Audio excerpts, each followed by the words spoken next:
इस समय भारत की एक छोटी सी खुशबू अब पूरी दुनिया को अपनी ओर खींच रही है। कभी रसोई और आयुर्वेद तक सीमित रहने वाली इलायची अब भारत की बड़ी निर्यात सफलता बनकर उभरी है।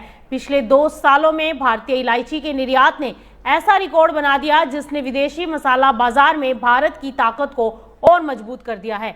आखिर इस शानदार उछाल की वजह क्या है और किन देशों में भारतीय इलायची की सबसे ज्यादा मांग है, चलिए आपको बताते हैं। इस समय भारत के साबुत इलायची निर्यात ने 2025-26 में नया रिकॉर्ड बना दिया है। आंकड़ों के मुताबिक 2 साल पहले जहां इलायची का एक्सपोर्ट 131.9 मिलियन डॉलर था, वहीं अब ये बढ़कर 436.8 मिलियन डॉलर पर पहुंच गया है।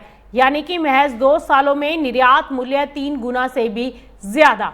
सिर्फ मूल्य ही नहीं, एक्सपोर्ट की मात्रा में भी बड़ी छलांग देखने को मिली है।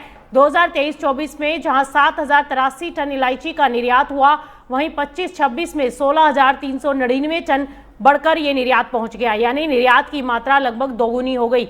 और अगर सबसे बड़े खरीदार देश की बात करें तो संयुक्त अरब अमीरात पहले स्थान पर रहा, जिसने 135.22 मिलियन डॉलर की भारतीय इलायची खरीदी। और इसके बाद सऊदी अरब ने 125 मिलियन डॉलर के आसपास की खरीद की। और इसके अलावा Bangladesh, Iraq, Kuwait, Malaysia, Netherland, Australia, Canada, चीन, मिस्र और ईरान जैसे देशों ने भी भारत के इलायची की मांग लगातार बढ़ी है।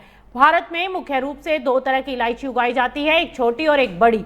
छोटी इलायची का सबसे बड़ा उत्पादन केरल, कर्नाटक और तमिलनाडु में होता है, जबकि बड़ी इलायची को सिक्किम और अरुणाचल प्रदेश में ज्यादातर पैदा किया जाता है।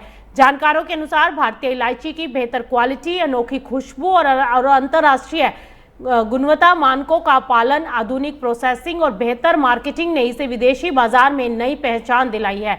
हालांकि चुनौती भी कम नहीं है। ग्वाटेमाला जैसे बड़े एक्सपोर्टर कंट्री से कड़ी कंपटीशन, जलवायु परिवर्तन और अंतर्राष्ट्रीय कीमतों में उतार चढ़ाव अभी भी इस इंडस्ट्री के सामने बड़ी चुनौतियां हैं। लेकिन बढ़ती विदेशी मांग और प्रीमियम क्वालिटी पर भारत का फोकस भविष्य के लिए मजबूत संभावनाओं की ओर इशारा कर रहा है।